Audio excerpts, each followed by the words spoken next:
All right, let's get right into it. In today's explainer, we are breaking down an incredibly audacious master plan. We're talking about a highly detailed blueprint that proposes taking a massive, completely bankrupt building and transforming it into a high-tech, missional space known as BibleLand. It is this absolutely fascinating collision of cutthroat real estate tactics and mind-bending experiential technology.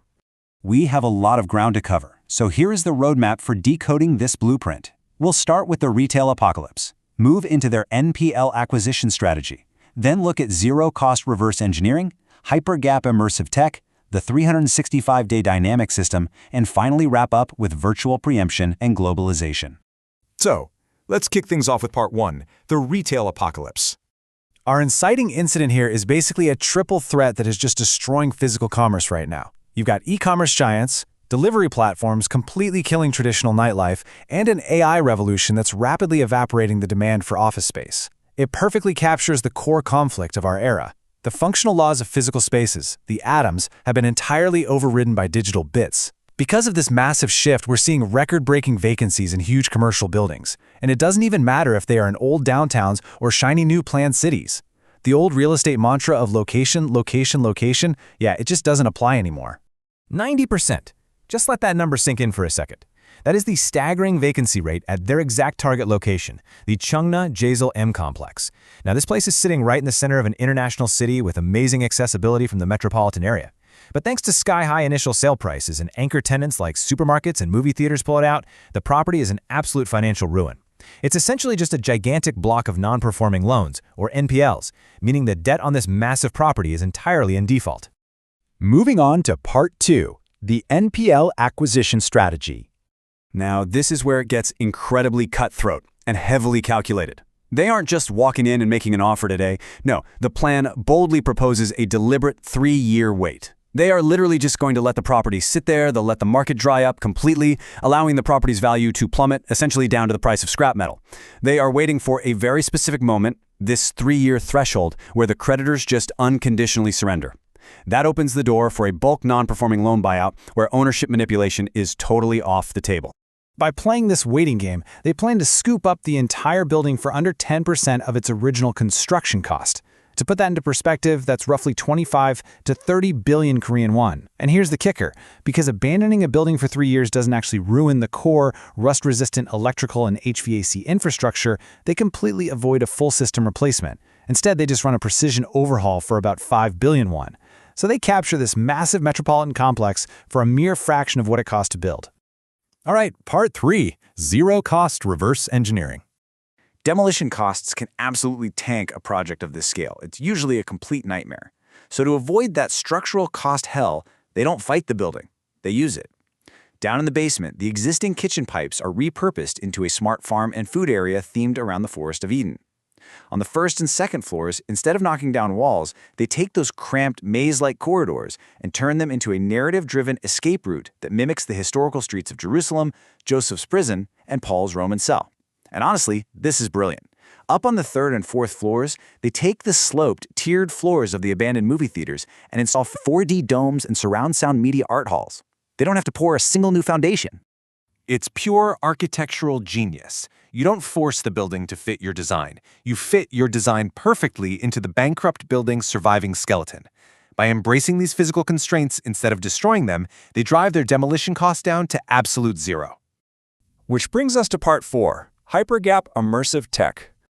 Okay, forget the finance side for a second, because this is where the blueprint shifts into wildly imaginative, bleeding-edge technology that goes way beyond standard amusement park gimmicks. They plan to use volumetric light field technology. What this does is enable perfect 3D holographic visuals from all angles with the naked eye. No clunky VR headsets required.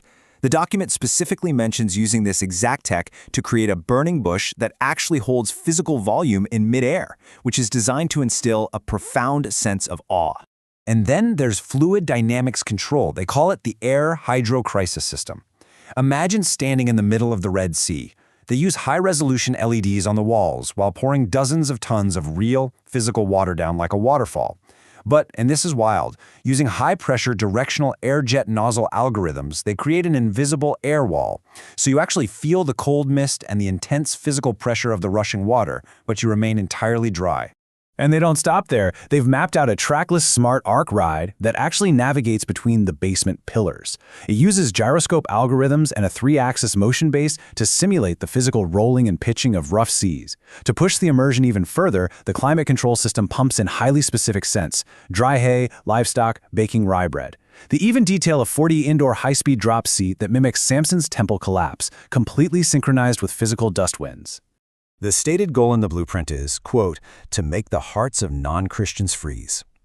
Whether you're looking at this from a religious angle or purely as a business strategy, the intention here is clear. Establish sheer technological supremacy. They want to overwhelm the human senses so completely through physical and spatial physics that the underlying message becomes entirely unforgettable. Next up, Part 5, the 365-day dynamic system. You know the biggest risk with massive physical spaces, right? People visit once, say, that was neat, and never return. To prevent this entire thing from becoming a one-time gimmick, they pit the traditional, dead, static museum concept against the dynamic algorithm. In this blueprint, the broad thematic areas stay the same, but the infrastructure and programs within them reset every single morning. They sync automatically with external data, the day of the week, the season, even the local weather outside. So the physical rooms literally change daily. Smart projectors swap out the digital walls, modular props on wheels are rearranged, and lighting tones shift in real time. They even fold in a dynamic NFC smartphone stamp mission, where visitors collect fragmented words of a text generated daily by their servers. This dynamic variability is strictly engineered to drive infinite replay value, pulling repeat visits from the surrounding metropolitan population. Finally, Part 6, Virtual Preemption and Globalization. Remember those 3 years where the physical building is just sitting there collecting dust, waiting for the creditors to surrender? They aren't just twiddling their thumbs. During that time, they plan to launch a digital twin of the project built entirely in Unreal Engine 5. This allows global users, specifically targeting the 800 million Christians worldwide, to beta test the virtual journey in VR and the metaverse without any physical risk or overhead. All that virtual big data they collect? It allows them to perfectly fine-tune the physical space before the doors ever even open. When the physical Big Bang opening finally does happen, international tourists are handed a wristband interface upon entry. It syncs real-time multilingual audio and text guides, instantly transforming a renovated bankrupt mall in Korea into a premier global landmark. So, wrapping up this explainer, looking at the ghost towns left behind by the retail apocalypse outlined in this document, we are left with a pretty massive concept to chew on.